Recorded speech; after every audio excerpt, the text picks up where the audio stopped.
अच्छे से होंगे। और आज हमारा डे 14 है रमज़ान का और हम लोग सहरी में उठ चुके हैं। सहरी हो चुकी है हमारी, अभी भी वक्त है अज़ान होने में। तो अभी देखिए फ़िलहाल मैं तिलावत कर रही हूँ और सहरी करने के बाद जो भी वक्त बचता है अज़ान से पहले का, उसमें मैं तिलावत कर लेती हूँ। नींद हालांकि आती है, बट मैं ये सोचती हूँ कि अभी अगर मैं सो गई और सुबह नमाज़ पढ़ने के लिए उठी तो फिर टाइम नहीं हो पाता उतना ज़्यादा मैनेज, नमाज कज़ा हो जाती है। मोस्ट ऑफ द टाइम ऐसा हुआ क्योंकि मैंने 1-2 दिन सोचा कि चलो सहरी खा के सो जाते हैं थोड़ी देर, बट ऐसा नहीं हो पाता क्योंकि अज़ान में बहुत ज़्यादा टाइम तो नहीं रहता। इसलिए अब मैं ये करती हूँ फाइनली कि पहले मैं पारा पढ़ लेती हूँ, जितना देर का भी वक्त रहता है उतनी देर मैं पारा पढ़ती रहती हूँ, तिलावत करती रहती हूँ। उसके बाद नमाज़ पढ़ के फिर सोती हूँ और उसके बाद सोने के बाद फिर मैं उठती हूँ 10 या 11 बजे, क्योंकि नींद पूरी नहीं हो पाती है रमज़ान में। आपको सहरी में बीच में उठना भी होता है तो नींद आती रहती है फिर से, और सुबह इतना ज़्यादा कोई काम भी नहीं होता है, इसलिए मॉर्निंग में सो जाते हैं। 11 बजे उठते हैं, उसके बाद फिर काम स्टार्ट करते हैं अपना। तो अभी मैं वही कर रही हूँ फ़िलहाल। तो आज का मेरा दिन की शुरुआत हो चुकी है सहरी से। नॉर्मली डे स्टार्ट तो इसी वक्त से होता है गाइस, बट हम लोग इतना ज़्यादा फॉलो नहीं करते हैं। रमज़ान में ये रहता है यार कि हाँ सहरी में उठते हैं तो टाइम से नमाज़ मिल जाती है कम से कम। अदरवाइज़ ऐसे तो मतलब मोस्ट ऑफ द टाइम फजर की नमाज़ कज़ा हो जाती है अपनी, क्योंकि 7 बजे उठे, कभी 7:30 बजे उठे, मतलब अलार्म लगा के सोते हैं तब भी नहीं आँख खुल पाती, कभी कभी तो नहीं हो पाती है नमाज़।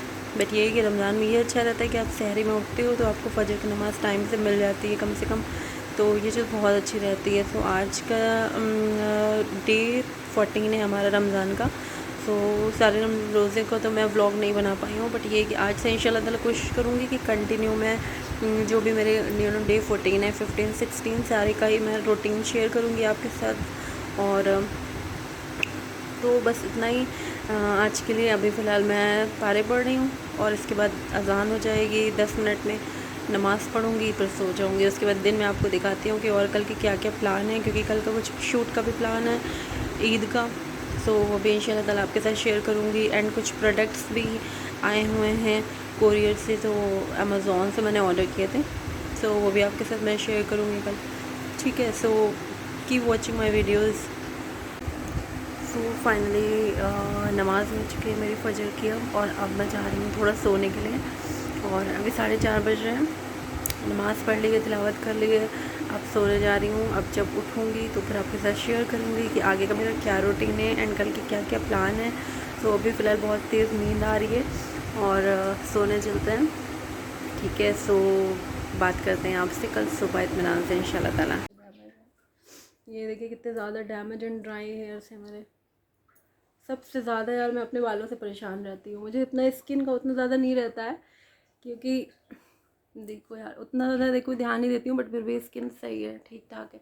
बट बाल बहुत ख़राब हो गए हैं, क्योंकि स्ट्रेटनिंग मैं करवा चुकी हूँ, बालों में कलर भी करवा चुकी हूँ, जो ग्लोबल हेयर कलर्स होते हैं वो भी करवा चुकी हूँ।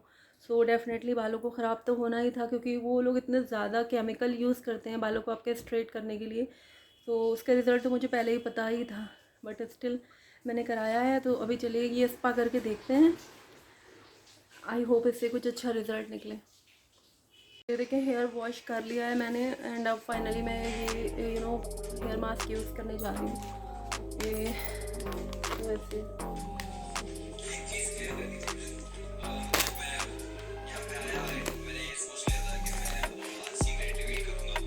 फर्स्ट टाइम यूज़ कर रही हूँ, मुझे भी नहीं पता है कि इसका किस तरह से यूज़ होता है, बट स्टिल चलिए ट्राई करते हैं। ये रिज़ल्ट अच्छा होगा तो बहुत अच्छी बात है। ये देखिए जो इसका फर्स्ट पार्ट है, इसमें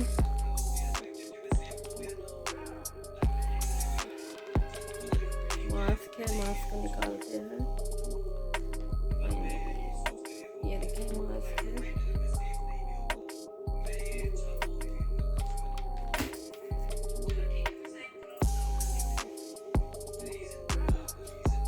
तो टिकोड़ा अप्लाई करना है इसमें, थोड़ी और ज़्यादा होनी चाहिए थी। बट ये देखिए मैं थोड़ा सा भी पैकेट नहीं छोड़ूंगी मैं पूरा निकाल लूँगी। सारे पैसे वसूल कर लूँगी यार मैं।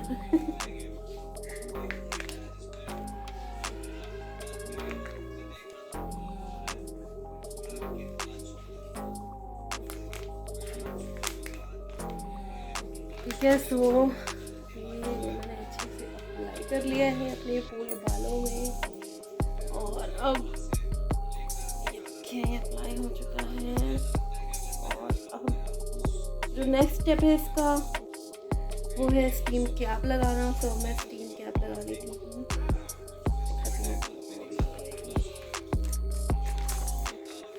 ये सेल्फ हीटिंग कैप है। और तो मेरे पास एक कैप है जो कि स्पा वगैरह में यूज़ होती है, वो भी कभी आपके साथ शेयर करूँगी। उससे ज़्यादा यूज़ नहीं करती बट मैंने वो ले ली थी। तो ये देखें, ये कुछ इस तरह की सेल्फ हीटिंग कैप भी है इसके साथ। इसको मैं अप्लाई कर लेती हूँ। तो वो अच्छे से आप ऐसे अंदर कर लें, अपने ऐसे कर लें।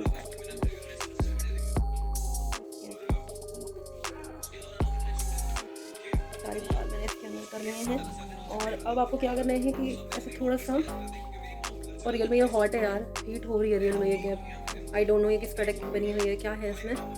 तो बालों में थोड़ा सा इस तरह से कर लें ताकि अच्छे से जो मास्क हमने लगाया है वो अच्छे से अपना जो भी रूट में अब्जॉर्ब हो जाए, सो दैट बाल अच्छे से हमारे सॉफ्ट हो जाए। इसमें लिखा भी हुआ है कि ऐसे करना है आपको। ठीक है, सो अब इसको मैं छोड़ देती हूँ कुछ टाइम के लिए। देखते हैं पहले कितने टाइम के लिए छोड़ना है। Leave it steam for 5 minute for total hair transformation. सिर्फ 5 मिनट के लिए छोड़ना है, तो 5 मिनट बाद मिलती हूँ आपसे। देखें, अभी तक मैं लगाया हूँ, अभी 5 मिनट इन्होंने बोला था, बट मैं 5 मिनट से ज़्यादा सोच रही हूँ थोड़ा अप्लाई कर लूँ यार, क्योंकि अब जब लगा रही हूँ तो थोड़ा सा फ़ायदा मिलना चाहिए। तो मैं सोच रही हूँ थोड़ा सा 10 मिनट तक एटलीस्ट अप्लाई कर रहा हूँ। उसके बाद फिर, क्योंकि बाल मेरे यार एक्स्ट्रा डैमेज, बहुत ज़्यादा डैमेज हो चुके हैं। उतनी ज़्यादा मैं ऑयलिंग नहीं करती हूँ बालों में। ऑल्दो मेरी अम्मी जो है वो कहती है कि कम से कम तेल तो लगा लिया करो बालों में, तभी तो बाल अच्छे होंगे, बट मैं नहीं कर पाती यार, उतना ज़्यादा ध्यान नहीं देती हूँ। चलिए देखते हैं, अगर इससे अच्छा रिजल्ट निकलता है तो फिर मैं कम से कम वीकली, होता नहीं कि आपको हेयर स्पा वीकली स्पा लेना चाहिए या एवरी 10 डेज़ पे लेना चाहिए। तो फिर अगर इसके रिज़ल्ट अच्छे हुए तो इंशाल्लाह ताला मैं ज़रूर करूँगी। कम से कम 10 दिन में एक बार तो स्पा ज़रूर करूँगी। और क्योंकि घर पे ही हो जाएगा तो पार्लर जाने की ज़रूरत भी नहीं है उसके लिए। और अगर आप लोग चाहो तो आप लोग भी एक बार ट्राई कर सकते हैं उसको। तो ये देखें, हेयर वॉश कर लिया है मैंने फाइनली, और बाल तो काफ़ी सॉफ्ट लग रहे हैं।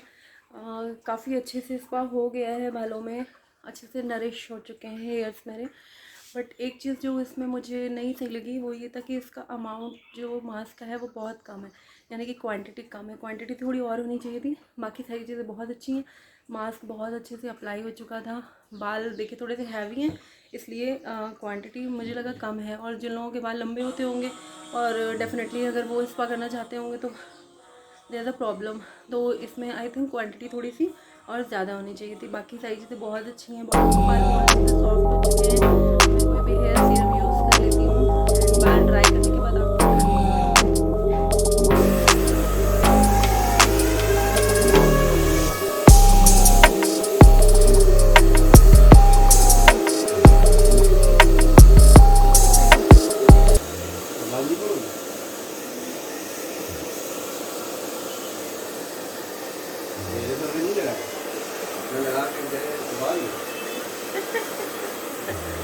क्वांटिटी बहुत कम है।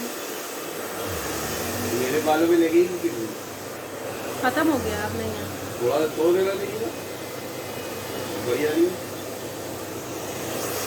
सब रिकॉर्ड हो रहा है, सब बाहर आएगा।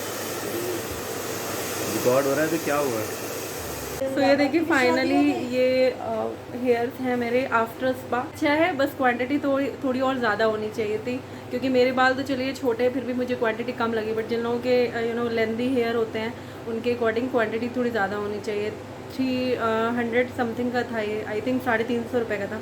तो उसके अकॉर्डिंग मास्क की जो क्वांटिटी है वो कम है, वो थोड़ी ज़्यादा होनी चाहिए। बाकी आप कोई भी अदर मास्क भी यूज़ कर सकते हो। उसमें कोई भी मास्क आप ऑर्डर करो अमेज़ॉन से या किसी अदर साइट से, उससे भी आप हेयर स्पा कर सकते हैं। बट आपके पास हीटिंग कैप होनी चाहिए। तो हीटिंग कैप जो होती है वो भी अमेज़ॉन पे मिलती है, वो आप ऑर्डर कर सकते हो, और वो भी मैं आपको दिखाती हूँ क्या। ये मैंने हीटिंग कैप भी ऑर्डर करी थी अमेज़ॉन से, ये कुछ तरीके की है। अभी मैंने ये यूज़ नहीं किया है, बट अगर आपके पास नॉर्मली मास्क हैं तो आप उससे भी हेयर स्पा कर सकते हैं। मास्क को अप्लाई करके आप ये देखें, ये हीटिंग कैप इस तरीके की होती है, इलेक्ट्रॉनिक है ये देखिए, इसके साथ ये इसका रिमोट भी है। आप इसको ऐसे अपने बालों में अप्लाई करके कैप को पहन करके, पहले आप मास्क अप्लाई कर लें, फिर आप कैप को पहन करके इस तरह से 5 to 10 मिनट के लिए हीट दे सकते हैं। तो ये भी एक अच्छा ऑप्शन है अगर आप पार्लर में स्पा नहीं कराते हो तो आप घर में। ये मैं किसको पकड़ के अकेले स्पा कर लिया, बातें बना रही हो। देखिए किसको पकड़ के लाई हूँ। ये बकरा है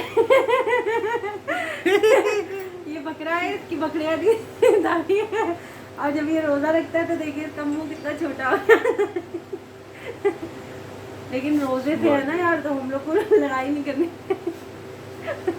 देखिए हम लोग कितने अच्छे कपल है, कभी लड़ते नहीं हम लोग, हमेशा ऐसे फन करते रहते हैं। आप लोग भी ऐसी राह करिए। अभी लड़ाई की वीडियो शूट करके डालना। स्पा तो कंप्लीट हो चुका है मेरा और अब ज़ोहर की नमाज़ का वक्त हो गया है, तो पहले नमाज़ पढ़ लेते हैं, उसके बाद देखते हैं कि क्या करना है फिर।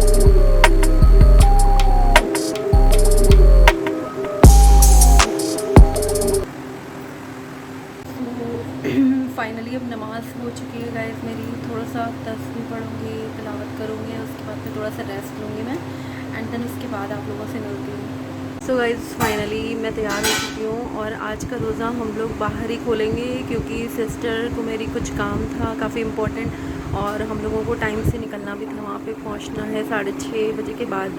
तो हम लोगों ने सोचा कि आज हम लोग रोज़ा बाहर ही खोल लेंगे। कोको को हम लोग खाना दे के जाएँगे और क्योंकि इनका टाइम भी हो जाता है, सेम वक्त इनका भी है खाना खाने का 6:30 बजे का, तो इन्हें खाना दे के ही हम लोग निकलेंगे। ये देखिए कोको को खाना दिया जा रहा है। ये कोको खाना नहीं देंगे तो फिर आफत हो जाएगी यार, इनको खाना देना टाइम से बहुत ज़रूरी है। और बेज़ुबान भी है, कुछ बता भी नहीं सकता है भूख लगी है नहीं लगी है, इसलिए इनके टाइम का ख्याल रखते हैं हम लोग खाना खाने के वक्त। हम लोग अब निकल रहे हैं, बाहर जा रहे रोज़ा अफ्तार के लिए और 6 बज चुके हैं। पता नहीं कहाँ पे पहुँचेंगे कहाँ नहीं, कहाँ पे रोज़ा खुलेगा अभी कोई